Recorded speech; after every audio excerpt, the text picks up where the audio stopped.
US government shutdown को एक हफ्ते के ऊपर हो चुका है और अब तक वो फरलॉ, वो डेडलॉक बरकरार है।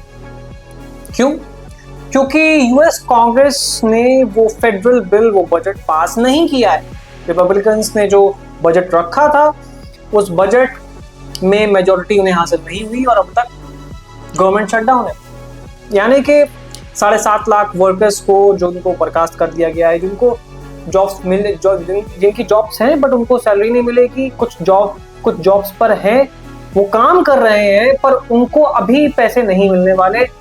ये बड़ा ही कॉम्प्लेक्स अभी तक सिनेरियो चल रहा है। मैं एक बार शटडाउन के बारे में आपको बता देता हूँ कि शटडाउन हुआ क्यों है और शटडाउन किस तरीके से काम करता है। बेसिकली यूएस गवर्नमेंट, जैसे यूएस कांग्रेस है, जैसे कि यहाँ पे भारत में संसद है, वहाँ पर भी जैसे हमारे यहाँ लोकसभा है, राज्यसभा है, वहाँ पर हाउस ऑफ रिप्रेजेंटेटिव्स और सेनेट होती है। तो हाउस ऑफ रिप्रेजेंटेटिव्स को आप समझ लीजिए लोकसभा और सेनेट को समझ लीजिए आप राज्यसभा, अपर हाउस।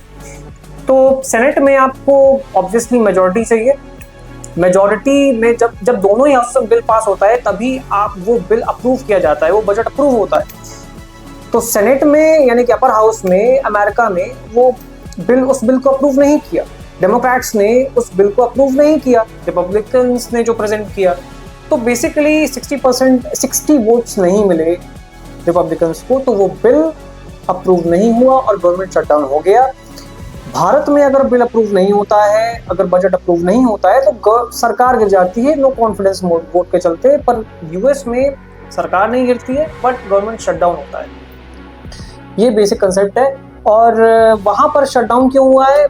एक्सपेंसेस की वजह से। वहाँ पे बेसिकली अभी तो एक वो मुद्दा चल रहा है कि हेल्थ इंश्योरेंस। उन्होंने रिपब्लिकन्स ने बोला है कि हेल्थ इंश्योरेंस हम क्यों दे सबको, इट्स नॉन एसेंशियल, हम ये फालतू का एक खर्चा है, $1 trillion, it's a waste, immigrants पर हमें क्यों देना है। बट डेमोक्रेट्स का कहना है हम इमिग्रेंट्स के ऊपर नहीं बोल रहे हैं, हम बोल रहे हैं वहाँ के सिटीजन्स को भी आप एक्सक्लूड कर रहे हैं फ्री हेल्थ केयर से। तो ये अभी उनकी आपसी रंजिश चल रही है, वहाँ खींचातानी चल रही है उस बिल को लेकर, उस बजट को लेकर। आखिरी बार जब शटडाउन हुआ था 2018 में, तब भी ट्रंप का ही टेन्योर था और उस वक्त सबसे लंबा शटडाउन था 35 डेज का। और उस वक्त लगभग 3,40,000 एम्प्लॉइज को फरलॉ फेस करना पड़ा था। इस वक्त लगभग 7.5 लाख है, almost double, more than double. And more over that मैं आपको बता दूं, ये जो फरलॉ है ये अब कितना लंबा चलता है किसी को कोई अंदाजा नहीं है।